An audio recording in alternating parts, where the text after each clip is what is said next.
আমার জন্মভূমি।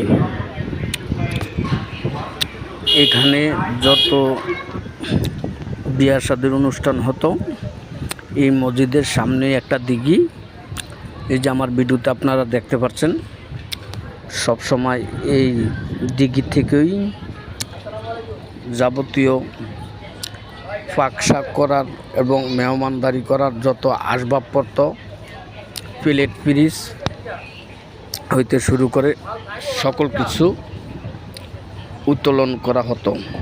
গাটলায় আইসা বইলা গেলে সকল কিছু গাটলায় রাইখা দিয়া যাইতো। আবার খানা পিনা সকল কিছু শেষ হওয়ার পরে ওগুলা আবার বলে নাকি রিটার্ন গাটলায় রাইখা দিলে আবার চলে যেত। এটা আমি আমার দাদা দাদির কাছ থেকে অনেক আগেই শুনছি।